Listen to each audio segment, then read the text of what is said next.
Buenos días, queridos hermanos y amigos. Bienvenidos a la comunidad contigo. Hoy es 6 de agosto, es viernes, y pese a que es feriado, vamos a tomar un tiempo en la palabra para aprender más del Señor.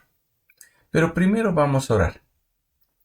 Padre amado, te damos gracias por este tiempo que tú nos das.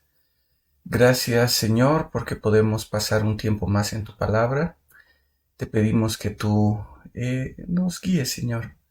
Que tú nos enseñes a través de lo que vamos a estudiar hoy. Te damos gracias, Padre, en el nombre de tu Hijo amado. Amén. Quería comenzar una serie de 3 devocionales acerca del Dios que salva.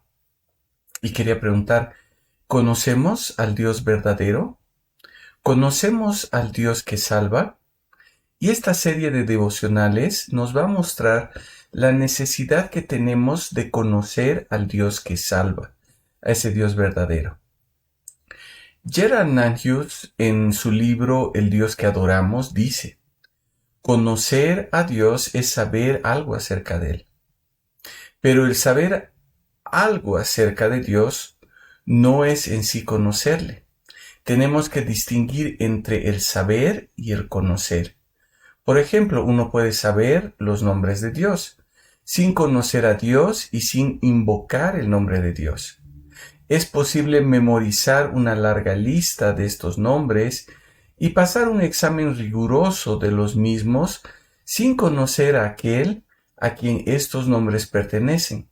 Sin embargo, podemos conocer a Dios por medio de sus nombres. Y quizás debamos decir que no es posible conocerlo sin saber sus nombres. Y a través de todo este libro, El Dios que adoramos, el Dr. Nanhus muestra la necesidad que tenemos de conocer a Dios, pero tener el conocimiento verdadero de Él. Puede que nosotros tengamos una idea de quién es Dios, puede que tengamos formada una imagen de Él, pero es indispensable que sea un conocimiento conforme a la palabra de Dios, porque de lo contrario vamos a caer en adorar a un Dios que no es el Dios verdadero, y saben, eso se llama idolatría. Adoraremos a un Dios de acuerdo con nuestras propias ideas y no al Dios que está revelado en la Biblia. Y Dios se ha revelado a través de su palabra. Y vamos a ver lo que Él mismo dice a través de toda la Biblia. Y uno de ellos es el profeta Isaías. Isaías es conocido como el profeta evangélico, porque el libro que lleva el nombre de este profeta habla de la salvación que Dios proporciona a su pueblo.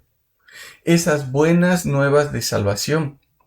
Es interesante cómo en la palabra del Señor nuestro Dios relaciona el nombre de las personas con lo que quiere comunicar.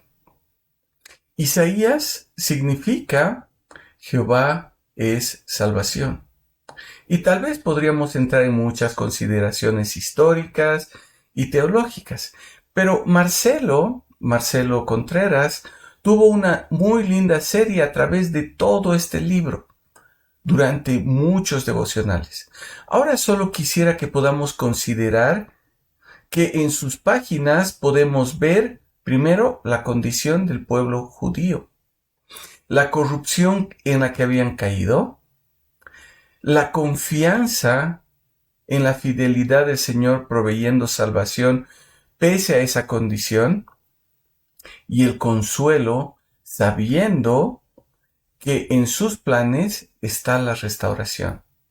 Ahora, al estudiar la palabra para hablar del tema de conocer al Dios que salva, el Señor puso en mis ojos este hermoso salmo que se encuentra en el capítulo 12 de Isaías, que nos habla del Dios de la salvación.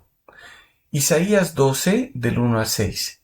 Dice: en aquel día dirás: te doy gracias, oh Jehová, aunque te enojaste contra mí.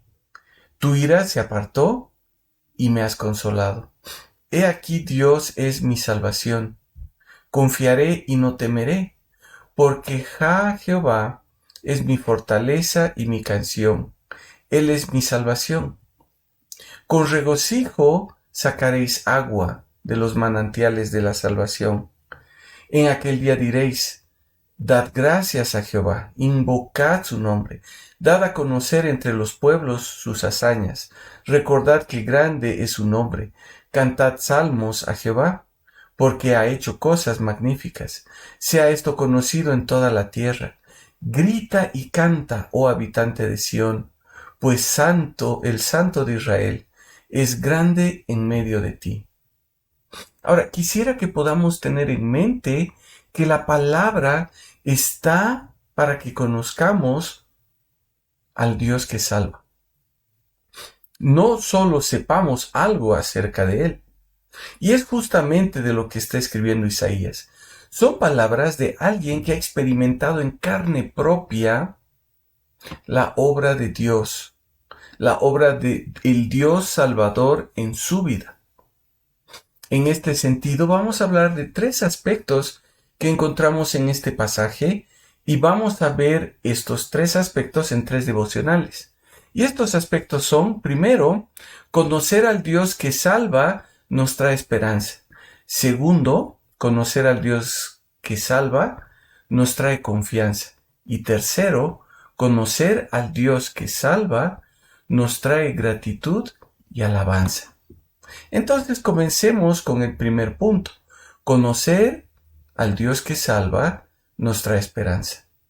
En los primeros 10 capítulos de Isaías vemos la condición moral en la que se encuentra el reino de Judá y las consecuencias que esto trae y las consecuencias entonces de su pecado. Pero también presenta la esperanza de un libertador divino, del Dios Salvador. La profecía muestra a ese libertador rechazado, pero también muestra un remanente que acepta a ese libertador. En los capítulos 11 y 12, Isaías presenta esperanza en el futuro.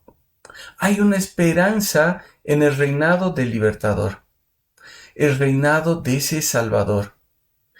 Es ahí que dice: en aquel día dirás. Nuestra esperanza está depositada en ese futuro, en el día en el que el lobo habitará con el cordero, el leopardo se recostará con el cabrito, el ternero y el cachorro de león crecerán juntos, porque la tierra estará llena del conocimiento de Jehová. Y con nuestra mirada puesta en aquel día, podremos decir con Isaías: te doy gracias, oh Jehová. Aunque te enojaste contra mí, tu ira se apartó y me has consolado. Al escuchar del Dios que salva, es decir, al escuchar esas buenas nuevas de salvación, lo primero que llegamos a comprender es que Dios es santo. Y vemos la condición en la que estamos nosotros. Entonces la ira de Dios está sobre nosotros por nuestro pecado. Está enojado contra nosotros. Él es santo y en nuestra condición de pecadores solo merecemos recibir su ira. No puede pasar por alto nuestro pecado, porque saben, ese Dios que salva también es justo. Merecemos la justa retribución por nuestro pecado. Pero si nos quedamos con un Dios santo y justo, no tenemos ninguna esperanza. Lo único que podemos esperar es condenación. Y verdaderamente no podríamos conocer en su plenitud al Dios que salva. Entonces, el pasaje nos muestra el Dios que salva. Es un Dios que actúa con amor y misericordia. Porque aunque estaba enojado y su ira estaba sobre nosotros, Él apartó su ira y nos consoló. Dios es amoroso y misericordioso porque ve la condición en la que estamos y obra justicia. ¿Cómo? Ofreciéndose a sí mismo a través del Dios hecho hombre, para que nosotros podamos alcanzar misericordia y consolación. Cuán hermoso es conocer al Dios que salva.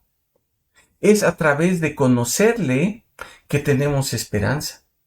Entonces podemos decir, he aquí Dios es mi salvación. ¿Dónde está puesta nuestra esperanza? ¿Es el Dios que salva el centro de esa esperanza? ¿Dios es mi salvación? La filosofía del mundo nos ha llevado a poner nuestra esperanza en muchas cosas y por lo general desviamos nuestra mirada del Salvador. Vivimos pensando en los próximos 30, 40, 50 años. Pensamos que todo se trata de esta vida y dejamos de pensar en aquel día. Nos preparamos y preparamos a nuestros hijos para que puedan vivir bien y que tengamos una buena vejez, que tengamos lo mejor, que podamos hacer lo que tal vez nuestros padres no pudieron hacer por ellos o por nosotros. Pero todo esto verdaderamente no nos trae esperanza, tampoco nos trae salvación.